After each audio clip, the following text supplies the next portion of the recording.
Hey everybody, this is part 2 of the article Paradigm Shifts Critical Reflections on the Historikerstreit 2.0, the Catechism-Debate and their Precursors. And the first section of this second video that I'm making is titled The Precursor Debate, Post-Colonial Approaches to Holocaust Studies.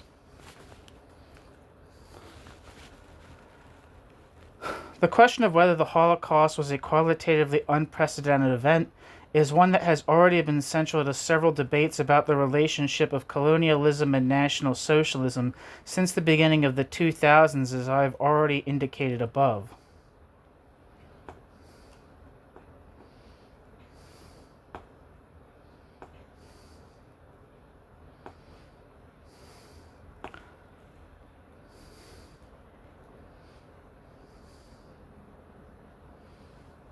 Footnote. For an overview of the debate, see Kleinbaum, 2021, end footnote.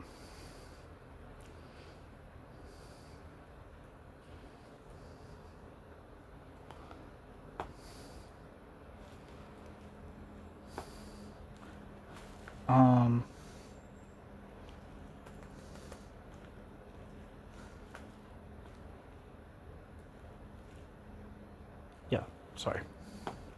I was looking to see if there's any description of what was being referred to, but it's some book in German.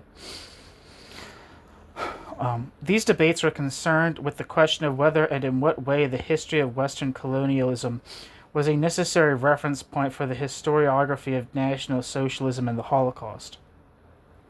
These interpretations were inspired by post-colonial theoretical readings of the past and the field's heuristics of academic and political decolonization, thus bringing to light the often silenced, ignored, and trivialized violence of Western colonialism and its aftermath, which today manifests itself in racism as well as scientific and political Eurocentrism. Post-colonial studies methodology persists and is always on the lookout for colonial traits and tropes in Western knowledge production. The task of a post-colonial critique of Holocaust historiography is then to identify whether the research related to the Holocaust follows a Eurocentric logic and thus silences, ignores, or trivializes colonial history. A recent German publication illustrates what a post-colonial approach to the Holocaust might look like and the allegedly blank spaces of historiography it seeks to fill. In the introduction to his edited volume, Postkoloniale Politikwissenschaft, theoretische und empirische Zugänge. Aram Zii, which is, and his last name is Ziai, states that anybody defending the notion of, quote, Zivilisationsbruch, end quote, related to the Holocaust should be considered hypocritical and Eurocentric.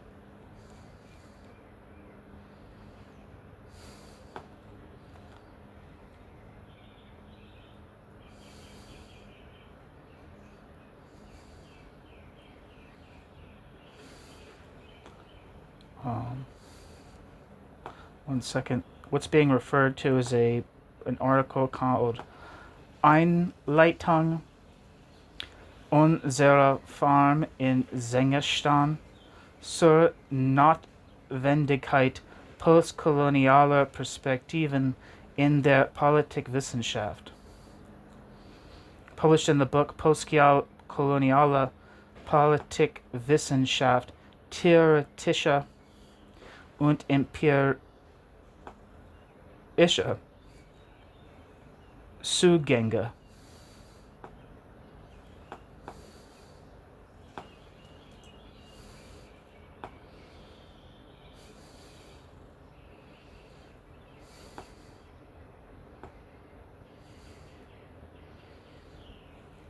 The description of this book says, "What relevance does the perspective of post-colonial studies have for political science? The question of the effects of the era of colonialism sheds new light on various areas of the discipline, including political theory, gender relations, international relations, and political systems. The post-colonial analysis of political theories, institutions, and processes collected in this volume, which operate on an empirical and theoretical level, make Eurocentric structures and colonial argumentation patterns visible in political science, in political practice at the German and international levels, and in post-colonial countries."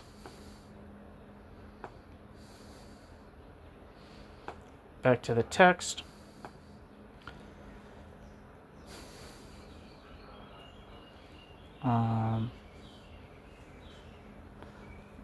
Eram Zi states that anybody defending the notion of, quote, "Civilizationsbruch," unquote, or break in civilization, related to the Holocaust should be considered hypocritical and Eurocentric. He or she would be simply ignoring the kind of violence that was encountered in National Socialism. Because, after all, the Holocaust did not differ greatly from the violence one can encounter in the history of colonialism. The Holocaust only differed from colonial genocides in that the Holocaust was more bureaucratic and industrialized than those preceding it. That the Holocaust was regarded as an unprecedented event can therefore only be a result of racist academics and public double standards. An argument by Dirk Moses from the year 2002 points to a similar direction. Quote, "Underlying this asymmetry is the claim that the Holocaust is, quote, unique, quote, unprecedented, or, quote, singular. Its implication for the study of indigenous genocide are significant as they are dire. That such, quote, lesser or, quote, incomplete genocides, if indeed they are considered genocides at all, are marginal or even, quote, primitive," end quote, thereby reinforcing hegemonic Eurocentrism, and that the moral cachet of the indigenous survivors of colonialism is less than that of the Jews, end quote.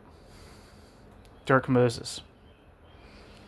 This strikes a very similar tone to current Historikerstreit debate. On both occasions, we encounter positions which raise concerns as to whether there were at least objective scientific misjudgments, if not double standards at play, and whether perhaps there even existed an implicit moral hierarchy in relation to the academic and public understanding of both the histories of colonialism and the Holocaust. The assumption that there was a kind of Holocaust uniqueness could have been responsible for such a development. And in both cases, a, quote, hegemonic Eurocentrism, end quote, was both the cause and effect of the claim of Holocaust uniqueness. It is important to note that this was meant to be an intervention to a perceived shortcoming. From a, quote, post, and colonial historian's perspective, there seemed to be an academic disparity in the extent to which both colonialism and National Socialism were investigated. One seemed to have taken clear priority over the other in terms of memory politics.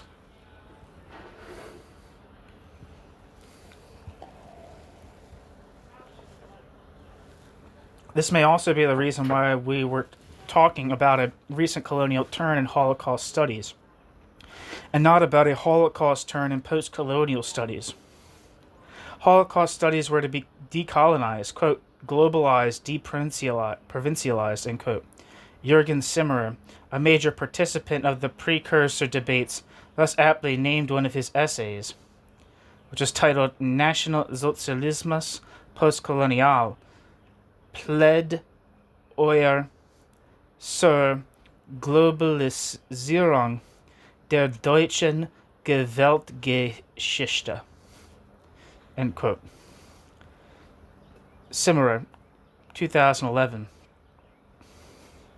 Footnote, roughly translated, National Socialism Post-Colonial Plea for Globalizing the German History of Violence. End footnote.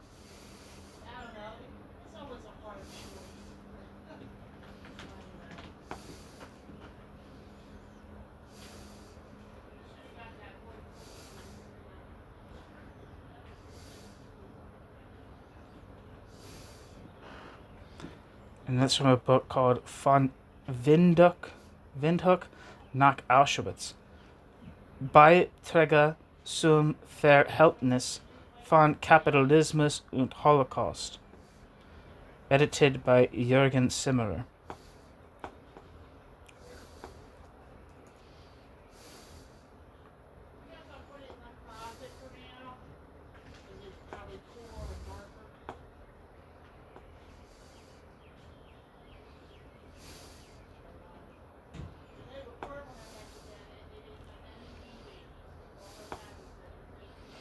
And the description of this book, which translates as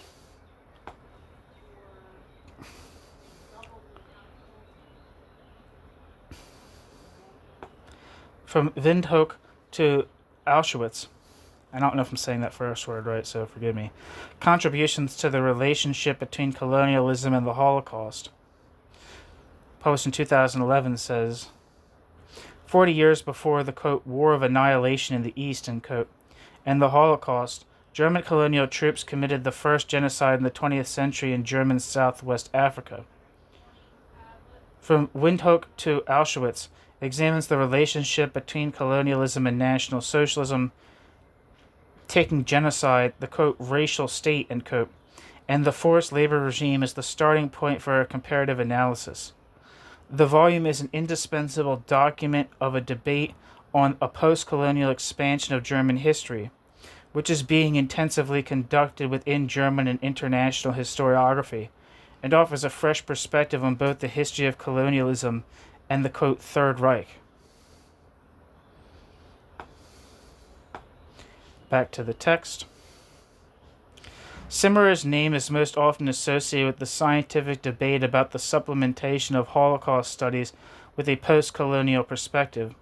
Simmerer's main line of argument is that of, quote, structural similarities, end quote, between the concepts of, quote, race and space, end quote, in both colonial and National Socialist reign. Footnote. He does so in his text Holocaust und Kolonialismus, Beitrag zu einer Archäologie des genozidalen Gedankens, which is in the same book I just read the description for. A number of scholars have engaged critically with this continuity thesis for a number of reasons. See Kundras, 2011 and 2010, Gewart and Malinovsky, 2009, Kryenbaum, 2015, Solman, 2017, Grosse, 2005. I myself have critically engaged with his parallelization of the colonial, quote, Misha and Verbot with the, quote, Nürnberger Gesetze and the, quote, Koloniale Blutschutzgesetz in National Socialist times. It is important, as Jonas Kryenbaum has recently stated, to answer the question of whether or not there is a continuity, quote, von Windhoek nach Auschwitz, unquote, via empirical scrutiny.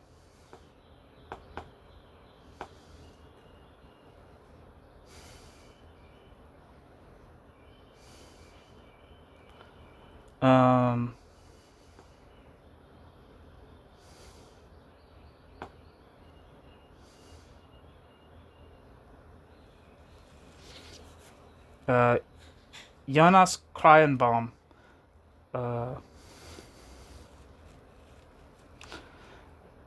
heads the DFG project, quote, neoliberal globalization, or, quote, global disconnect, end quote, at Freie Universität Berlin. The historian completed his doctorate at Humboldt University Berlin in 2013 with a thesis, A Sad Fiasco, Colonial Concentration Camps in Southern Africa, 1900 to 1908. This was followed in 2020 by his habilitation of the University of Rostock Jonas Kleinbaum's research focuses on the history of colonialism, decolonization, mass violence, and economic crises. Back to the text. Yet this effort to view the connection between Windhoek and Auschwitz with empirical scrutiny has seldom been made in greater detail. Kleinbaum himself has contributed to this in a convincing manner by comparing concentration camps in German colonialism with concentration and extermination camps in National Socialism. Kleinbaum's main conclusion is that there are ideological differences that cannot be denied and which provide a counter-argument to the central claim of the continuity thesis. I agree with Kleinbaum's plea for more empirical work to disentangle some of the often convoluted debates both in the academy and in the public sphere. At the same time, there seem to be misunderstandings that might have little to do with empirical research, but rather with the categories that we use, consciously or not, to describe past and present. Epistemological distinctions might be just, if not more important than empirical inquiries to understand what is at stake. New section. Security, subalternity, anti-Semitism. On the salient misunderstanding in both the precursor and the current debate concerns the relationship between anti-Semitism and racism, and whether the first is a variant or subcategory of the latter. This became evident in a core concept that Jürgen Simmerer and Dirk Moses have embedded in their theories in the past, but that seems to have been abandoned and not commented upon in the current debate. In their understanding, anti-Semitism can be perceived as a kind of reversed colonial racism.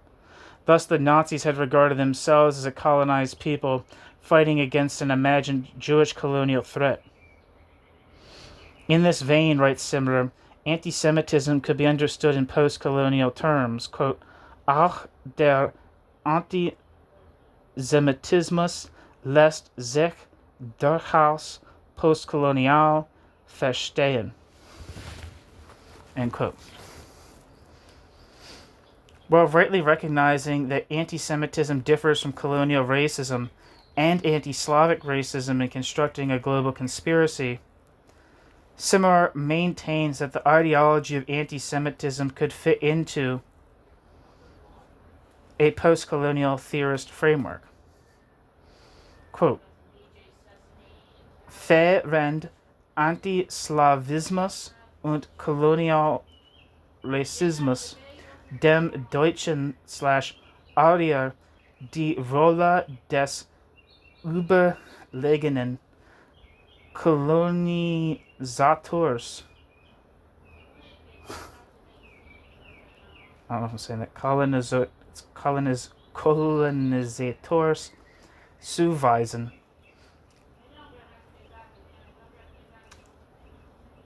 Seit der Antisemitismus den Juden in der Position des überlegenen Kolonisators, den Deutschen / Arier dagegen in der kolonisierten, end quote, which translates as, and that quote is from Simmerer, quote, while anti-Slavic racism and colonial racism assign the German / Aryan the role of the superior colonizer, anti-Semitism regards the Jew in a position of the superior colonizer. The German / Aryan, however, in that of the colonized, end quote. Simmerer. Simmerer concludes, Nach Völkischer Lesart waren sie, bracket, die Juden, in bracket, die Unterdrücker und Ausbeuter des deutschen Volkes, Kolonisatoren der, quote, arischen Rasse, end quote, die antisemitische Rhetorik vom Fremdkörper in der, quote, arischen Rasse, end quote, von, quote, Rassenschande, end quote, und, quote, rassistischer Verunreinigung, end quote. Zeigt dieser biopolitische Logik, die mit dem Antisemitismus verknüpfte Vorstellung von der Weltbeherrschung, der jüdischen Hochfinanz, von der Ausbeutung Deutschlands durch jüdische Geldmagnaten weist den Juden eine deutlich koloniale Rolle zu. Der Kampf gegen Versailles und gegen das, quote, internationale Judentum, end quote, wurde so zum antikolonialen Befreiungskampf, end quote. Simmer, which translates as, quote, in a, quote, folkish, end quote, reading, they, bracket, the Jews, end bracket, were the suppressors and exploiters of the German people, colonizers of the, quote, Aryan race, end quote, the anti-Semitic rhetoric of a foreign object in the, quote, Aryan race, end quote, of, quote, racial disgrace, end quote, and, quote, racial contamination, end quote, shows this biopolitical logic. The image of a world domination by the Jewish high finance that is associated with anti-Semitism, of Germany's exploitation by Jewish money tycoons, assigns a markedly colonial role to Jews. The struggle against Versailles and, quote, international Jewry, end quote, thus became an anti-colonial struggle for freedom/liberation, end quote.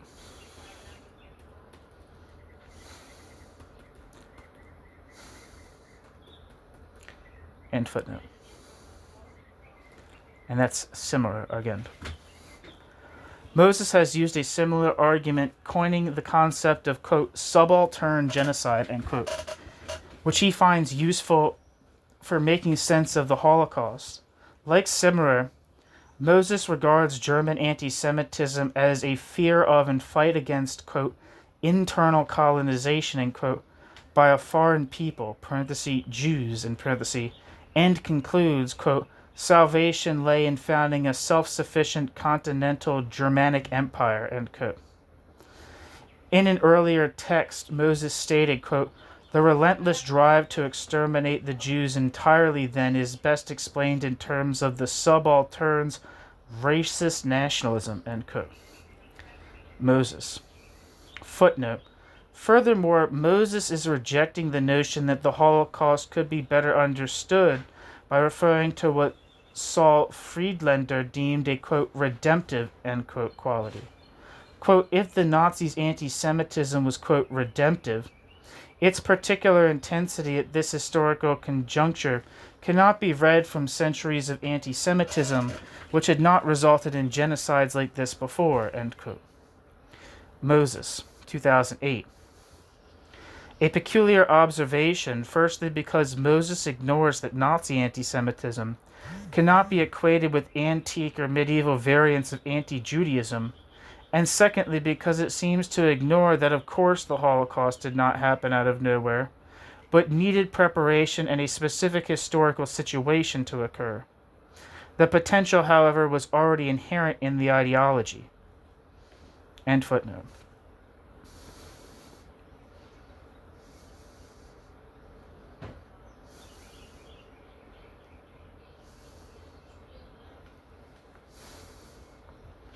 And that quote is from an article titled Empire, Colony, Genocide, Keywords and Philosophy of History.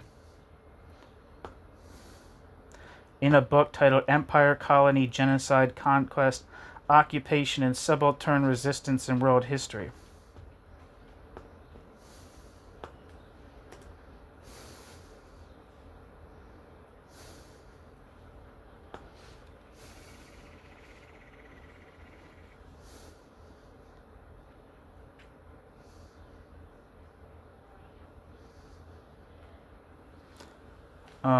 The description of this book says, in 1944, Raphael Lemkin coined the term, quote, genocide, and, quote, to describe a foreign occupation that destroyed or permanently crippled a subject population. In this tradition, empire, colony, genocide embeds genocide in the epochal geopolitical transformations of the past 500 years. The European colonization of the globe, the rise and fall of the continental land empires, violent decolonization, and the formation of nation-states. It thereby challenges the customary focus on 20th century mass crimes and shows that genocide and, quote, ethnic cleansing, and, quote, have been intrinsic to imperial expansion. The complexity of the colonial encounter is reflected in the contrast between the insurgent identities and genocidal strategies that subaltern peoples sometimes develop to expel the occupiers, and those local elites and Creole groups that the occupiers sought to co-opt. Presenting case studies in the Americas, Australia, Africa, Asia, the Ottoman Empire, Imperial Russia, and the Nazi, quote, Third Reich. End quote. Leading authorities examine the colonial dimension of the genocide concept, as well as the imperial systems and discourses that enabled conquest. Empire, colony, genocide is a world history of genocide that highlights what Raphael Lemkin called the, quote, role of the human group and its tribulations, end quote. Back to the text.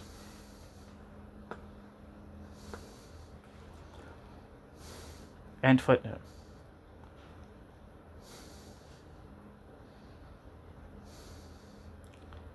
This argument allows Moses to, quote, situate the Holocaust in processes that are universal in imperial and colonial situations, end quote. Moses, 2008. Subaltern rebellions and colonial genocides. Moses reminds us in his text were two sides of a coin named, quote, security syndrome, end quote. The Holocaust can thus not only be understood as an anti-colonial genocide against a perceived Jewish colonizer, but also as a colonial security measure against potential Jewish insurgents. In Moses' final remarks, he points out that insights such as these are only possible by widening the research scope of Holocaust studies away from only European sources so that the logics of colonial genocides come into view. Although the Holocaust was, quote, no colonial genocide in the common understanding of the term, end quote, Moses, it needs to be understood as a, quote, terrible paranoid mentality and praxis born of a frustrated imperial nation struggling against a perceived colonizer, end quote. Dirk Moses, 2008. This position is not that far away from Moses' argumentation in his most recent work, The Problems of Genocide, Permanent Security, and the Language of Transgression.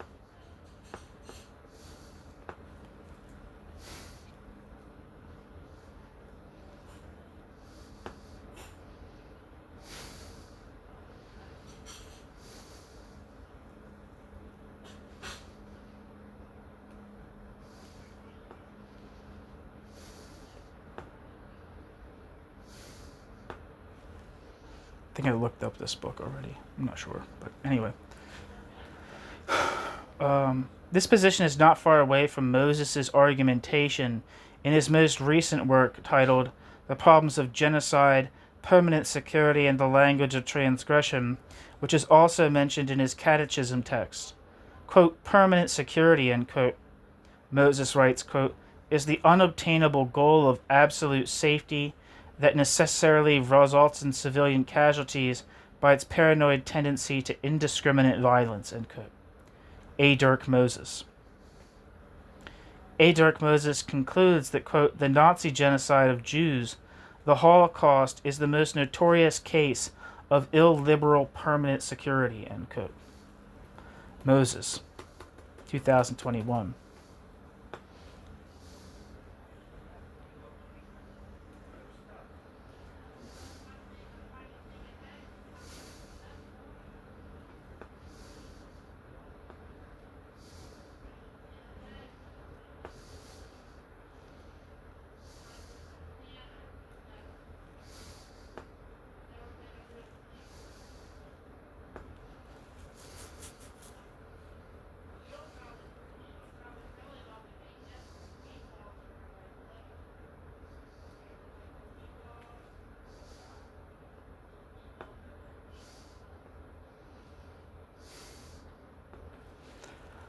This book, Problems of Genocide, Permanent Security, and the Language of Transgression, has a Wikipedia page that's rather extensive. According to Wikipedia, the book explores what Moses sees as flaws in the concept of genocide, which A. Dirk Moses argues allows killings of civilians that do not resemble the Holocaust to be ignored. Moses proposes, quote, permanent security, end quote, as an alternative to the concept of genocide. The book was described as important, but his emphasis on security is considered only one factor to be causing mass violence. Background. A. Dirk Moses is an Australian historian, much of whose work has focused on genocide studies, including editing the Journal of Genocide Research. According to A. Dirk Moses, he decided to write the book in the mid-2000s to express his misgivings about the concept of genocide in the form of a, quote, non-teleological intellectual history, ... that exposed genocide's problematic function in obscuring the logic of, quote, permanent security, end quote, in what I call, quote, the language of transgression, end quote. A. Dirk Moses. The Problems of Genocide draws on Moses' earlier work on settler colonialism, liberal imperialism, comparative genocide studies, and the history of violence. A. Dirk Moses is not the first to propose alternatives to genocide. Historian Christian Gerlach coined the term, quote, extremely violent societies, end quote, to broaden attention from genocide as a state crime.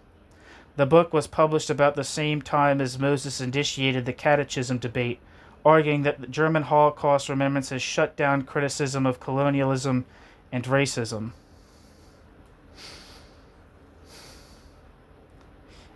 I mean, I'm not sure, but I think that it particularly means criticism of Israel in particular.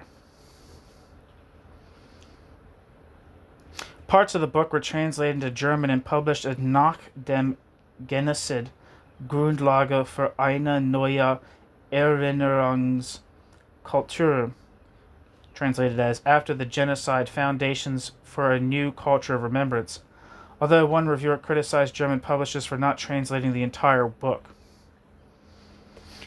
Content of the book. Moses argues that genocide is not just a problem because of the human suffering inherent in the phenomenon, but also how the concept of genocide, because of its position as the, quote, crime of crimes, and quote, blinds us to other types of humanly caused civilian death, like bombing cities, and the, quote, collateral damage, end quote, of missiles and drone strikes, blockades, and sanctions, end quote.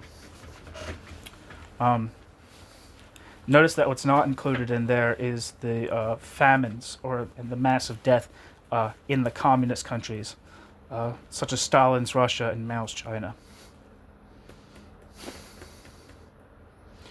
Moses introduced the concept of, quote, permanent security, end quote, which is distinguished from other security imperatives by being anticipatory and characterized by a paranoid threat perception.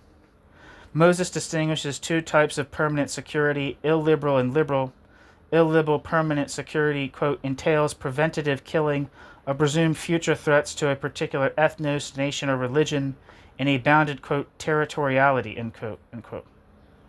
Liberal permanent security often develops in opposition to illiberal permanent security. It aims to secure the entire world in the name of humanity.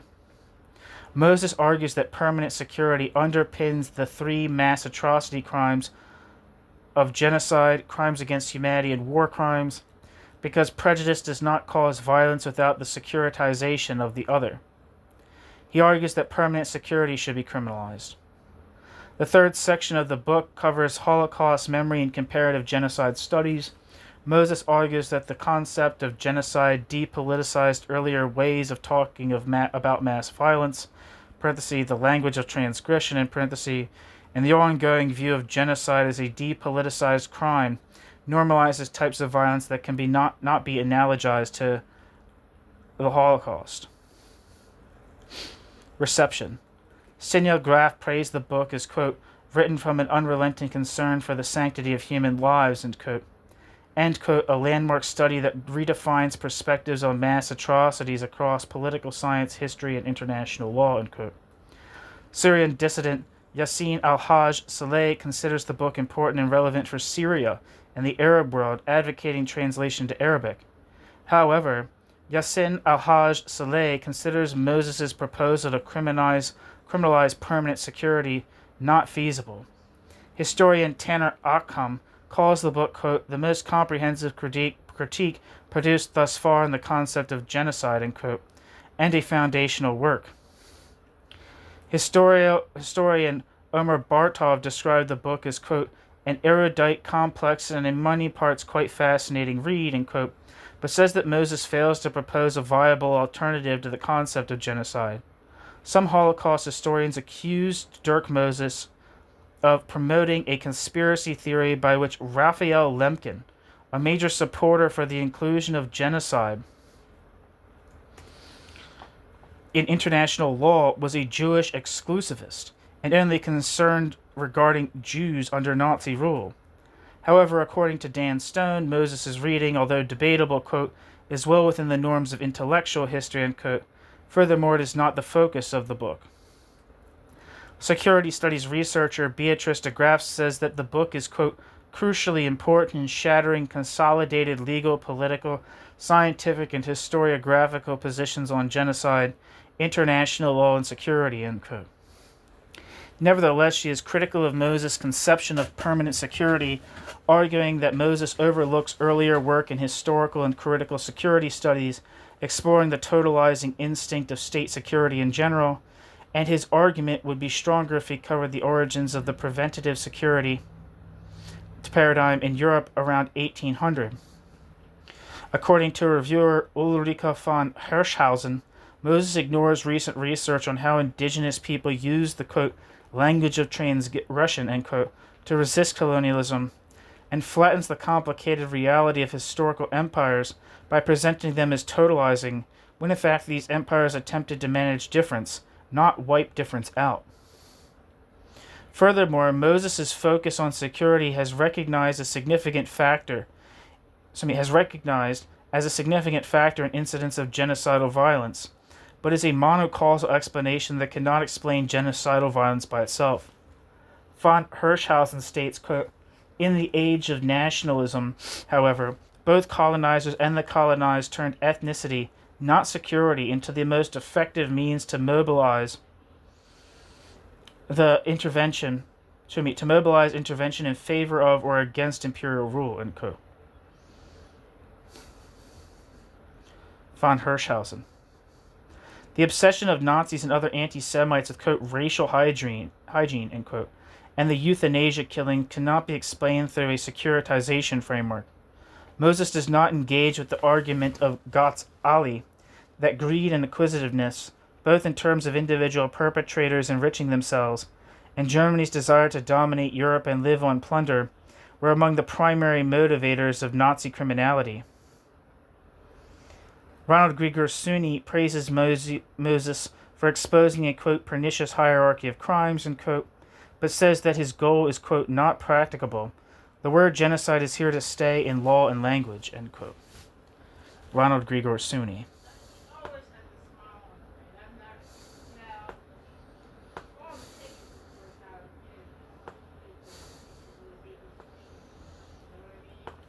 Okay, so back to the text.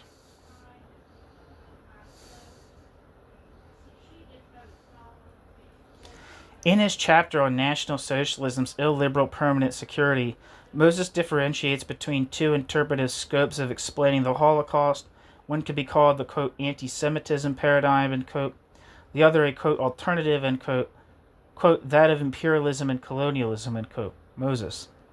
And Moses spends the rest of the chapter explaining the latter's take on the former.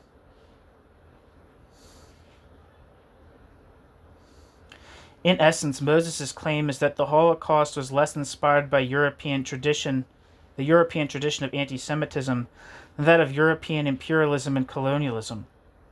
This seems an impressive claim.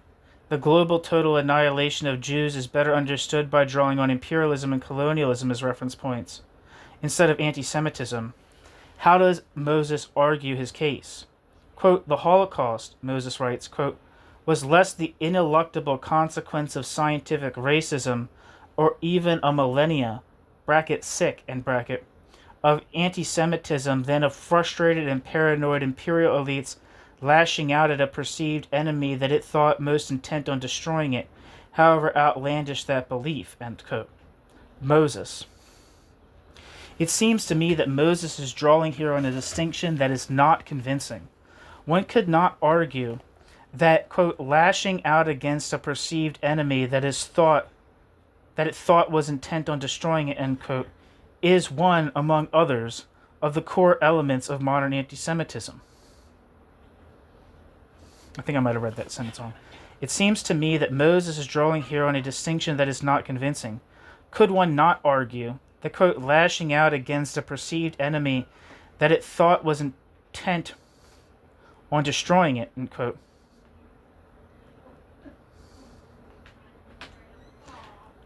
is one among others of the core elements of modern anti-Semitism? I mean, yeah, that's absolutely true. Is that the anti-Semitism, that Jews are an enemy, an evil, not merely less than, but in a certain sense, very powerful and very dangerous. That's definitely, I think the author's right to make this point. Why the need to separate the two? Moses does so to promote his argument that the colonialism paradigm is better suited to understand the Holocaust than the anti-Semitism paradigm. I will now take a closer look at this argument. Quote, Nazi imperialism, then, was not intended to continue the Weltpolitik of Imperial Germany, which sought to coexist with other empires and was defeated in World War I. Nazi imperialism was a project to take up where Roman medieval German colonists had left off centuries before by going east to carve out its own zone as a base for final showdown of world historical significance, end quote. Moses. This line of reasoning is important, for it shows that Moses does not argue for a continuity between German colonialism and what he calls, quote, Nazi imperialism, end quote, but rightfully reminds us why Nazis conceived of their project as the, quote, Third Reich, end quote. But this imperial framework is also important for his further argumentation, as he introduces another key concept for explaining the Holocaust, quote, redemptive imperialism, end quote. This latter concept, redemptive imperialism,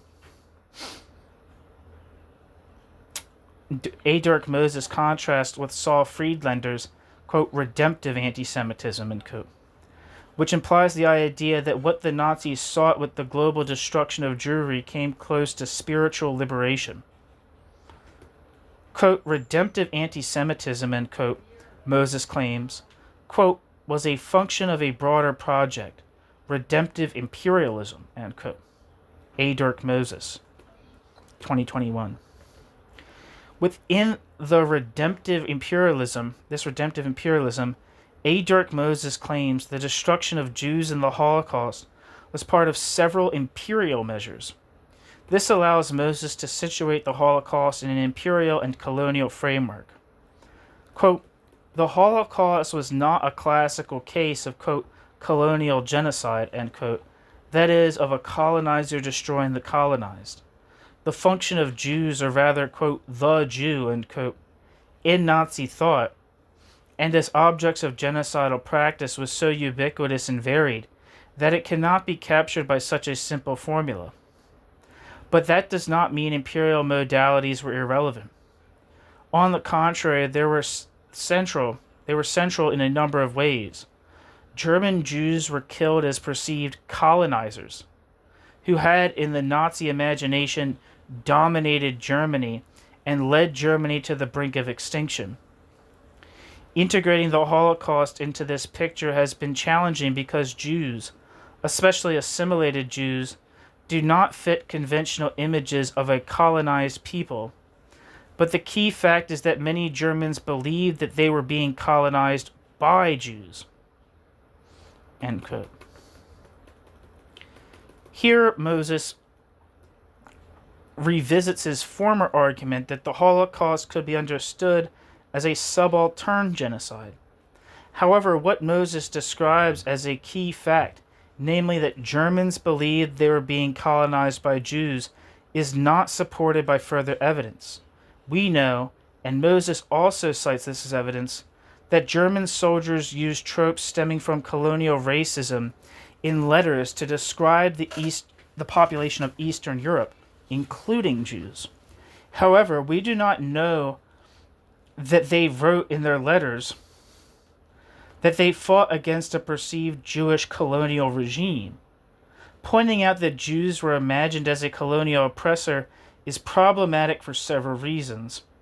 First and foremost, I think what Moses is not taking enough into account here is that the nature of anti-Semitism consisted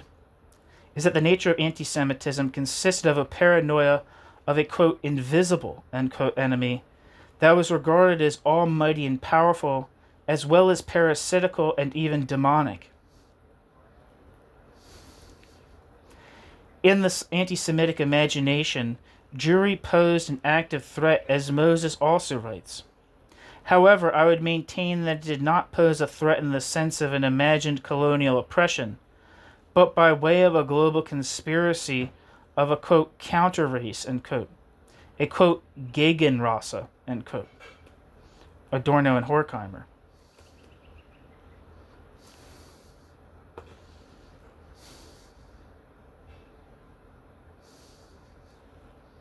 Dialectic of Enlightenment. This could not be grasped with the binary logic of colonial oppressor and oppressed. Samuel Salzborn, I have a piece by Samuel Salzborn on this channel, thus described anti-Semitism as, quote, Negation der Unterscheidung, end quote, the, quote, negation of difference, end quote. See Salzborn 2010.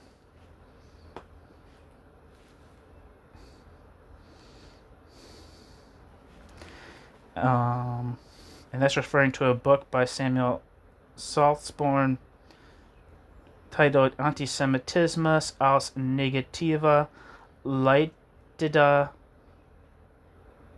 der moderne sozialwissenschaftliche Theorien im Vergleich. I'm going to look up this book.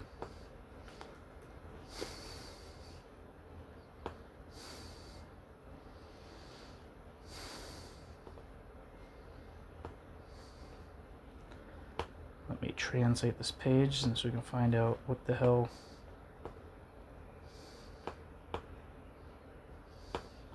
this book's translate was. It says, Anti-Semitism as a negative guiding principle of modernity. Social Science Theories in Comparison by Samuel Salzborn.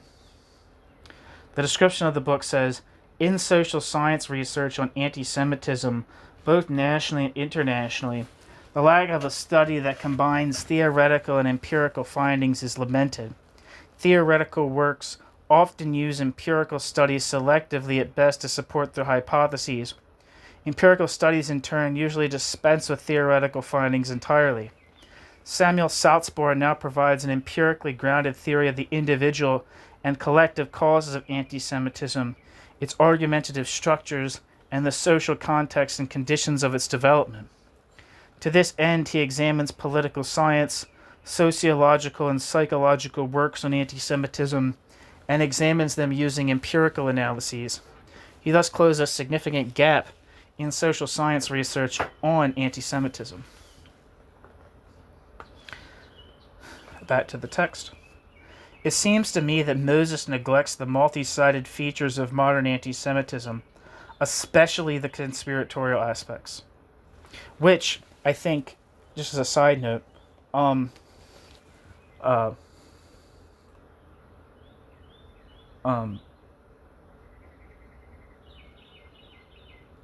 Daniel Randall, who I have a book up about left-wing anti-Semitism, he has said that what's the word? Anti-Semitic conspiracy theory is like a redundant statement. It's conspiracy in modern anti-Semitism at the very least, and in traditional anti-Semitism as well. Conspiracy is a central feature of anti-Semitism. It's not just a contingent feature or generally it's not a contingent feature at the very least. Generally, it's not a very contingent feature. Conspiracy is a core component of most anti-Semitism at the very least, if not anti-Semitism as such. Jewish power. I think that one of the key aspects of, I think one of the best words I've ever heard used to describe anti-Semitism, the overall characterization is like diabolic. I think diabolic is that's the general attitude, that Jews are diabolic in some way. That seems like an appropriate thing to me. Check out the piece on here, this channel also, by Joachim Brun, titled The Subhuman and the Superhuman, which is about this kind of the specificities of racism and anti-Semitism. Anti-Semitism does not view, like, I would say that a lot of racism is kind of, it's one of its key features is like the notion of like, either colonized people or, in the United States, racially excluded groups, say black people. The stereotype is like that they're like children at best, or like animals, uncivilized. Whereas Jews are kind of conceptualized, at least from my understanding, at least that was how I understand it, as like kind of super powerful and evil and like alien. Highly intelligent, sneaky and malicious, and having power, an extreme amount of power. Anyway, and I feel like if you miss the reason I'm saying this is that, just as a side note, this is just marginalia from myself while I'm reading this. It seems like if you leave out the conspiratorial aspects of anti-Semitism, you're almost or not even talking about the object that you're supposed to be talking about. If you neglect the conspiratorial aspect of anti-Semitism, you're missing a key part of it. Anyway, it seems to me that Moses neglects the multi-sided features of modern anti-Semitism, especially the conspiratorial aspects, i.e. that Jews are not only seen as a dangerous enemy, but also as essentially demonic, parasitic, and evil. In other words, one could argue that what motivated the violence of a colonial regime was qualitatively different from that of a devilish force set out to destroy humanity. Moses correctly identifies central ideologisms of modern anti-Semitism, most prominently that Jews were wrongly associated with social progress and liberalization, the abstract dimension of modern capitalism and its crises, of the world of finance and greed. Yet I find his equation of these aspects with administrative features of colonial rule ultimately not convincing. For it is a key element of modern anti-Semitism that the feared Jewish rule was imagined as covert and thus invisible. This is an aspect that Roberta Perger and Mark Rosamond have stressed before in response to Moses' concept of subaltern genocide. Many Germans certainly saw themselves as beleaguered victims, and Jews as somehow linked to Germany's oppression and to Germany's inner weakness. But the Jewish threat was seen as global, insidious, and exercised through disguise and conspiracy, and thus completely unlike the overt regimented imposition of power experienced by the subalterns of actual empires. End quote. Perger and Rosamond.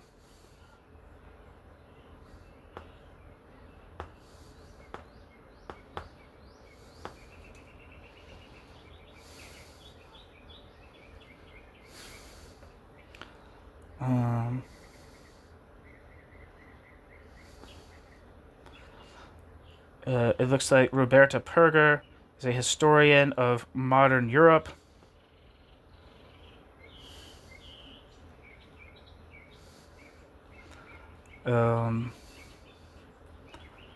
Specializing in fascist Italy, Italian colonialism, and the First World War.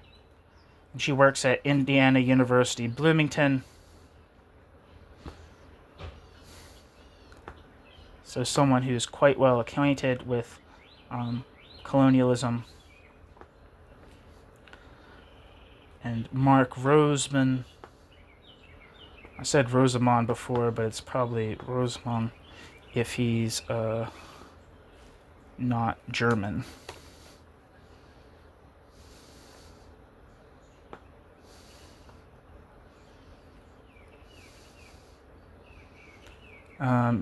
He is a historian of modern Europe with particular interest in the history of the Holocaust and in modern German history. Back to the text.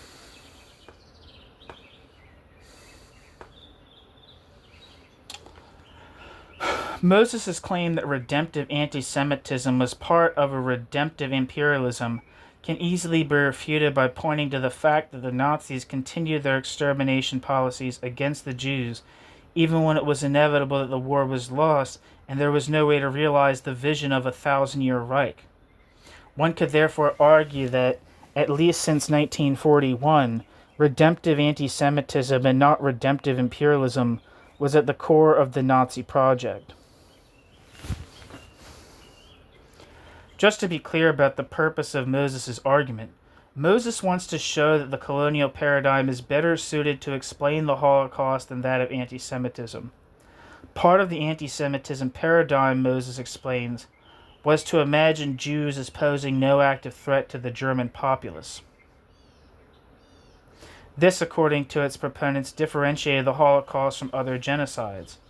Moses comments, quote, whereas, quote, normal, ethnic/national conflict pertains to, quote, real, end quote, issues like land, resources, political power, and national security, no such conflict is said to be discernible in the Holocaust of European Jewry, whose victims were passive and agentless objects of perpetrators' quote, hallucinatory, end quote, ideology. Bracket, Moses quotes Goldhagen here, end bracket. The consequence is that genocide of European Jewry should be distinguished from other genocides, ... Jews were killed for who they were, not for what they had done, end quote. Moses. This is a very interesting idea. This is just like a side note from myself, my marginalia to myself. I mean, it seems like what's being said here is like, if it was the case, right, that Jews were like an actual security threat to the Third Reich, right? If they were part of this permanent security thing, why would they be any more so a security threat than, say, Poles, right? Or just Russians or Eastern Europeans? Like, I feel like when you emphasize, when you try to collapse the Holocaust into like colonialism and expansionism, and obviously they're like related, but there's definitely a reduction argument trying to be made here, a reduction of the Holocaust to some colonial drive or some colonial position.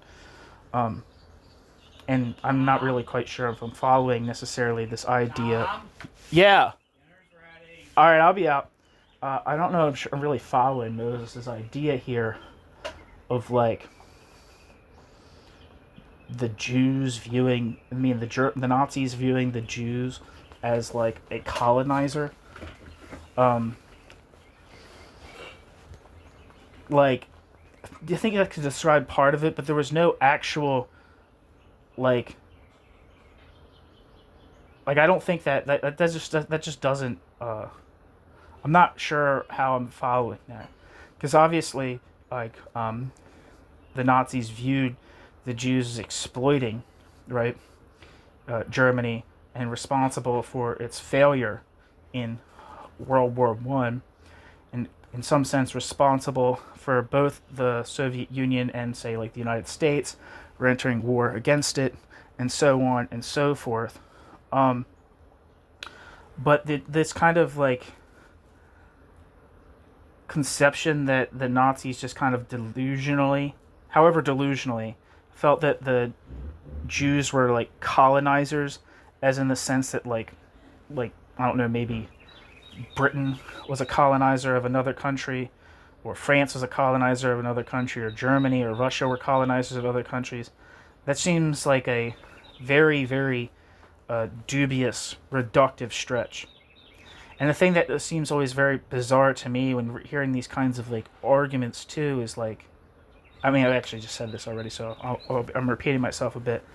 But why the Jews? Why were the Jews set out for extermination, and not just Russians in general? Like Eastern Europeans, generally speaking, or just the French, generally speaking, right?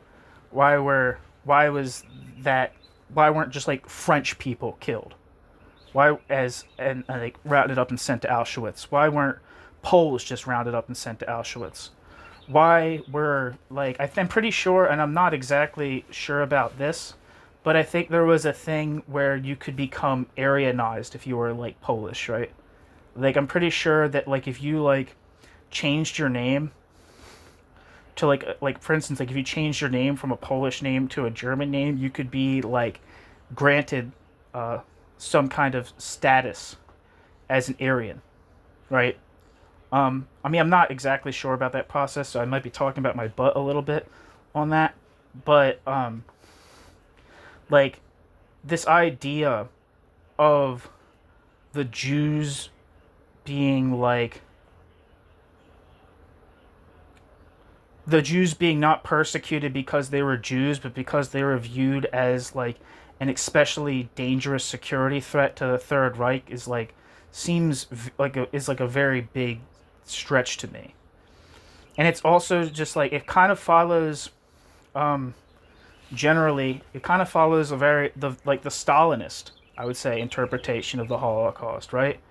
Which is like in like Eastern Europe, in the places that were conquered by the Soviet Union after they defeated the Nazis, they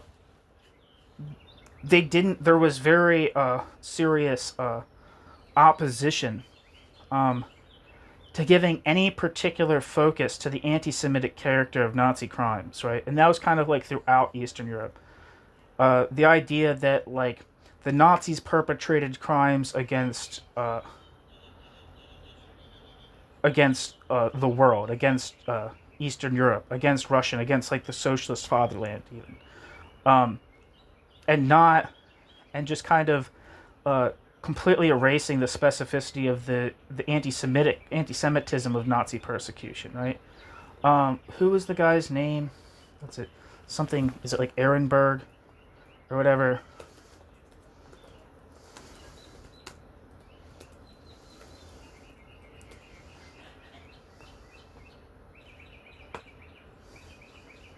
This is the thing that I was thinking of.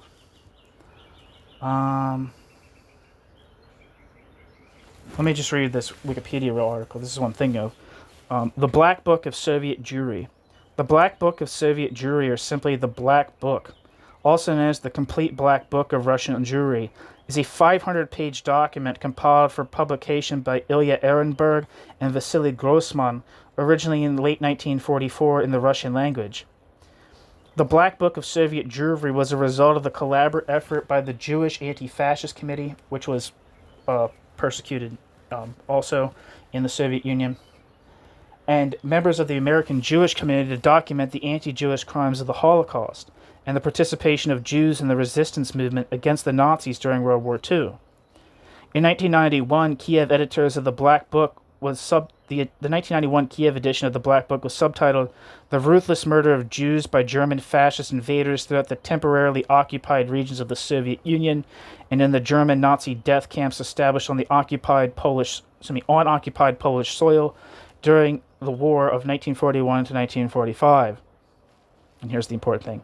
The book was not allowed to be published in the Soviet Union upon the conclusion of the war.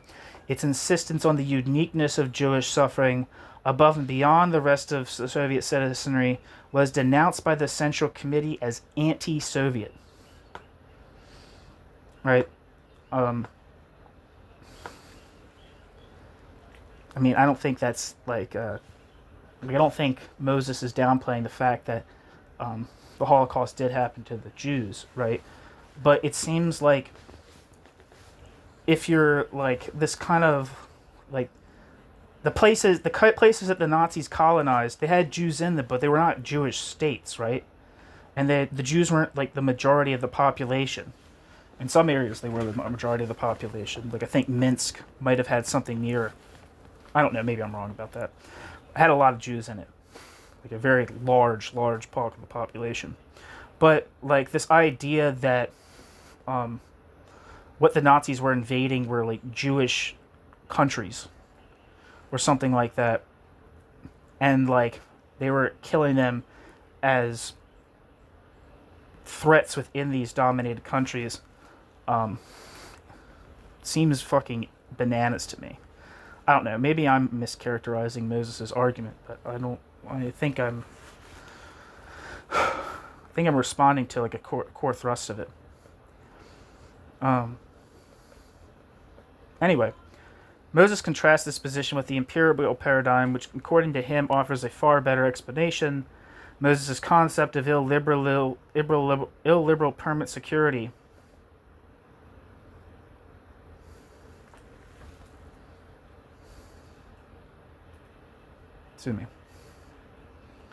illiberal permanent security would account for Nazi anti-Semitism much better because, allegedly, Nazis did not regard Jews as hated objects, but also feared Jews as actual threats. Quote, "Permanent security was the logical response," end quote. This seems to be the core of his argument. Because the Nazis believed that Jews were an active threat, be it an insurgent threat in the form of Judeo-Bolshevism or that of an imagined colonial regime, one could no longer claim that Jews posed no actual threat. The implication of this argument is that the anti-Semitism paradigm's claim that the Holocaust was unique in the sense that the entirety of Jews posed no actual threat could not be upheld because there were some Jews who engaged in Bolshevism, and the Nazis overgeneralized this fact into a paranoid fear. Quote, "The fact is that a minority of Jews were Bolsheviks, and a minority of Bolsheviks were Jews, and Jews eventually became victims of Bolshevism. But for paranoid anti-Semites, the behavior of a small minority of Jews converted all Jewish civilians into potentially deadly enemies who could be dealt with accordingly," end quote. Moses thus situates Nazi anti-Semitism and the Holocaust into a broader quote, "imperialist imaginary," end quote, and rejects the notion that one could compare it outside of this paradigm. The Holocaust then obtains the quality of a preemptive countermeasure against an outside menace. Quote, "For the Nazi elite, the Jews are the latest ruling class of the enduring external Asiatic threat to Europe," end quote. quote, "For the Nazi elite, the Jews were the latest ruling class of the enduring external Asiatic threat to Europe," end quote. Moses. It is thus irritating but not entirely surprising that Moses links Hitler's aim to destroy all Jews to the anti-colonial liberation rhetoric of Frantz Fanon. Effectively, Moses thereby links anti-colonial liberation with the Nazi Holocaust, in that Moses claims that the Nazis thought they fought against a colonial enemy in the same way that the actual colonized peoples of world history did. It's very bizarre. Also, I think this is just a side note too. I think one of the things that's also downplayed by a lot of left commentaries, and I would, even though he says things bad about the Bolsheviks here, I would put Moses in this camp. Is that they downplay the anti-Westernism, the anti-Westernism of the Nazis, right? And people will say, well, the Nazis, drew inspiration from the Jim Crow laws in the South and segregation and stuff like that. So they looked upon America very fondly. But that's a very limited interpretation of how the Nazis viewed America. It's also a very reductive view of America as such. Obviously, racism in the United States, anti-black racism, went all over the place. Was all over the entire country. But to reduce, the United States as such to the Jim Crow South is a wild stretch. And they definitely view the United States as kind of like an artificial, mongrelized kind of Yankee, liberal plutocracy of some kind. That was inauthentic. It wasn't a real country. At least that's pretty sure. But they definitely had anti-Western ideas, and especially if you consider what a huge part of the the Western tradition being the tradition of French liberal republicanism, right? Liberty, fraternity, equality. They had extreme hostility to that, and obviously every leftist in the world knows the limitations of that, and also the hypocrisy of the empires of countries that ostensibly, however half-heartedly, operated on those regimes. The Nazis did not critique them for being half-hearted universalists or something like that, as a leftist would, but critiquing that whole project and principle. I think there's a quote from Goebbels to the extent of we're going to rewrite history as if 1789, the year of the French Revolution, never happened, right? So there's definitely a strong anti-Western disposition in the Nazis, and not merely just an anti-Asiatic, anti-Slavic threat, right? Their entire scorn was not just for Moscow and the hordes and the Eastern hordes, but also the the highly Jewish nature of the United States, right? The Jewish-ruled Wall Street or something like that. To one side, it's important not to one-sidedly focus on the Nazis' disdain for Eastern Europe, but also for Western liberalism as well. Western republicanism. Even if we all know as leftists, as I'm sure most people listening to this are probably leftists, that liberalism is worthy of its own critique, but there's a progressive critique of liberalism, and there's a reactionary critique of liberalism. And I hope that we can all agree that we can all share the progressive critique of liberalism, and not slip into some kind of just generic anti-Westernism that's usually coupled with some apologetics for Eastern autocratic regimes. Anyway, It is thus irritating but not entirely surprising that Moses links Hitler's aim to destroy all Jews to the anti-colonial liberation rhetoric of Franz Fanon. Effectively, Moses thereby links anti-colonial liberation with the Nazi Holocaust, in that Moses claims that the Nazis thought they fought against a colonial enemy in the same way that the actual colonized people of world history did.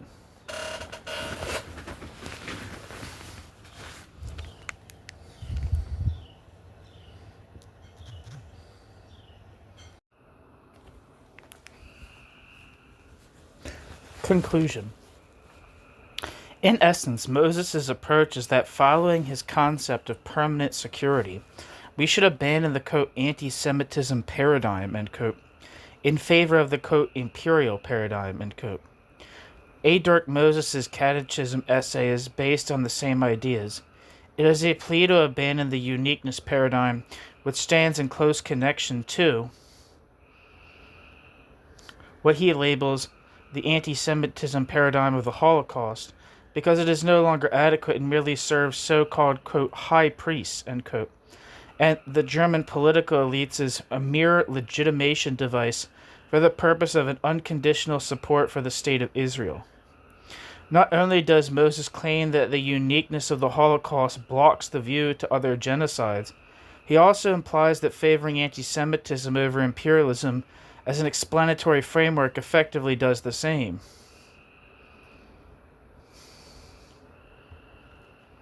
While I disagree with Moses' overall assessment, there are some aspects in Moses' essay that I am in agreement with. For example, a certain notion of German memory culture in which the nation presents itself as having exemplarily come to terms with its past can lead one to the idea that this memory culture now serves the interests of the German public rather than those of the victims and survivors of National Socialism. The Holocaust Memorial in Berlin, whose existence Moses appreciates, can, in my understanding, be regarded as an example of that.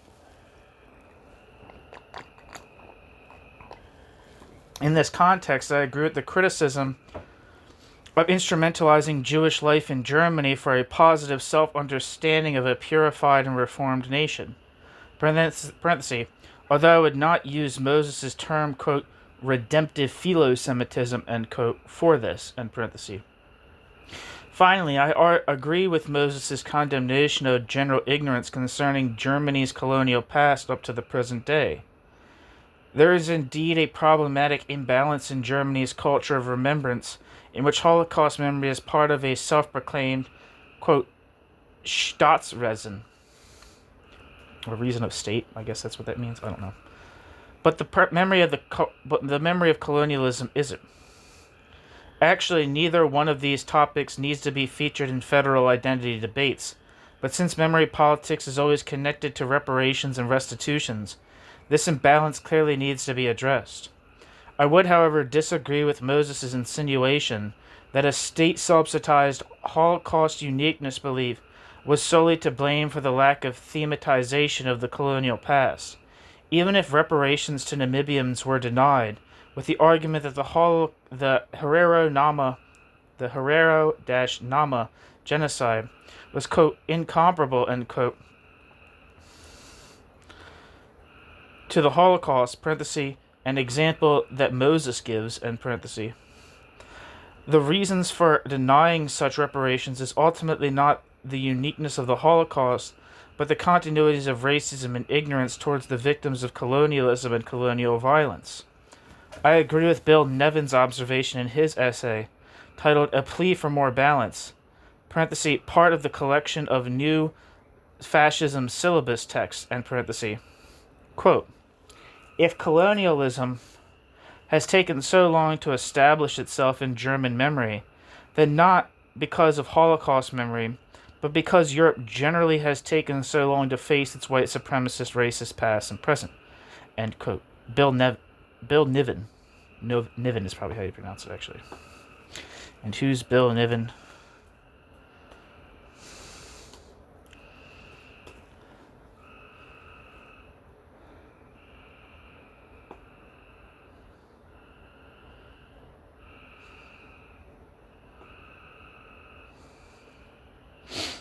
says Bill Niven teaches German history. In recent years, he has co-organized symposia and conferences also for postgraduates on the relationship between culture, politics, and memory in Germany and Europe.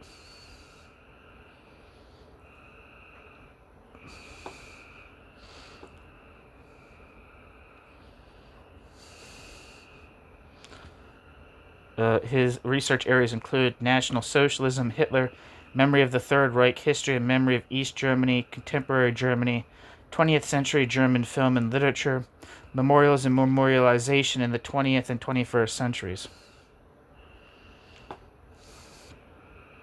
Back to the text.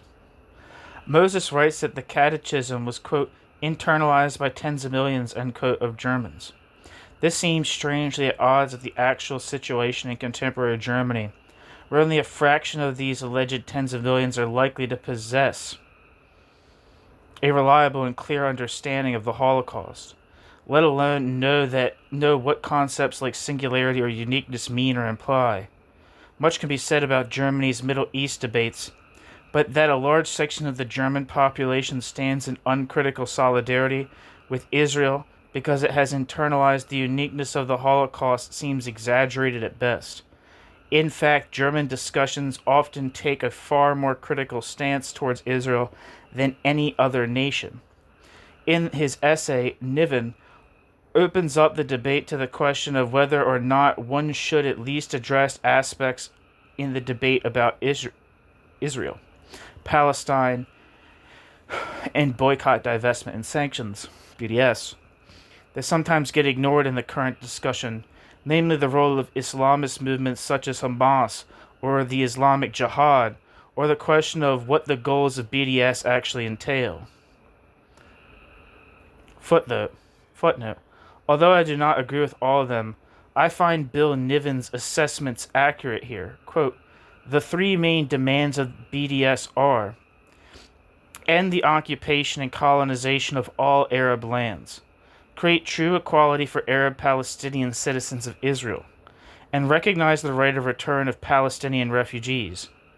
These all sound absolutely reasonable until you start to ask what the BDS means by, quote, all Arab lands, end quote, and reflect on the demographic consequences of the return of the Palestinian refugees and their families to Israel. Parenthesis, and this is what Palestinian negotiators have wanted for years, i.e., the refugees should not simply be resettled in any future Palestinian state, end parenthesis. End quote. Bill Niven.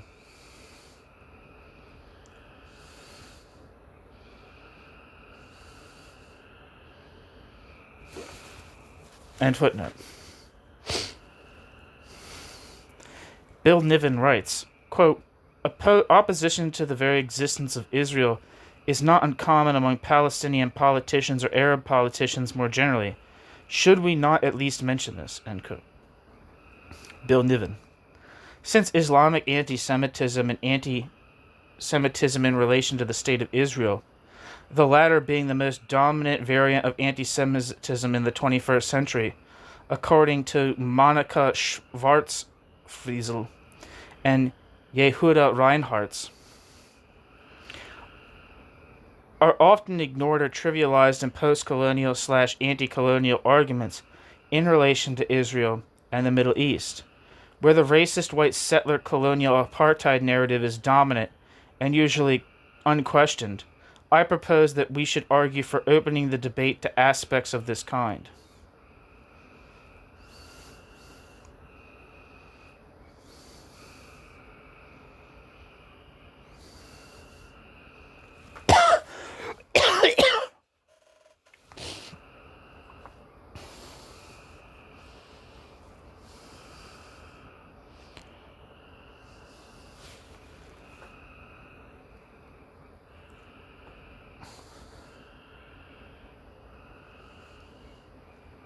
One second, I'll look this up.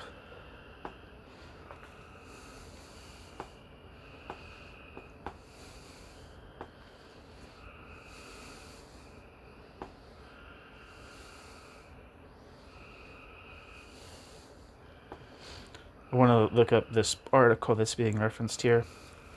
That the book that's being referenced by Schwarz Friesel, so Monica Schwarz Friesel and Yehuda Reinhardt, is titled Die Sprache der Judenfeindschaft im, I don't know, 21st Jahrhundert. Europäisch jüdische Studienbeiträge, Bond 7, which translates as The Language of Anti-Semitism in the 21st Century. And the description says, how is anti-Semitic thought articulated in the 21st century? And when is a statement anti-Semitic? Linguist and cognitive scientist Monica Schwarz-Friesel and historian Yehuda Reinhardt address these questions based on a data-rich study of current anti-Semitic language usage. The detailed analysis of the various manifestations of direct and indirect verbal anti-Semitism reveal the intellectual concepts and emotional resentments underlying Judeophobic attitudes. These are expressed in age-old cliches and conspiracy theories as well as in new, Israel-related stereotypes. The study demonstrates how Jews are verbally excluded and insulted, lectured, admonished, and threatened as Jews, and that anti-Semitic statements are articulated by many people as if the Holocaust and its intensive reappraisal had never happened. So that's the description for that piece. And that's the end of Paradigm Shifts, Critical Reflections on the Historikerstreit 2.0, the Catechism-Debate and their Precursors by Steffen Klävers.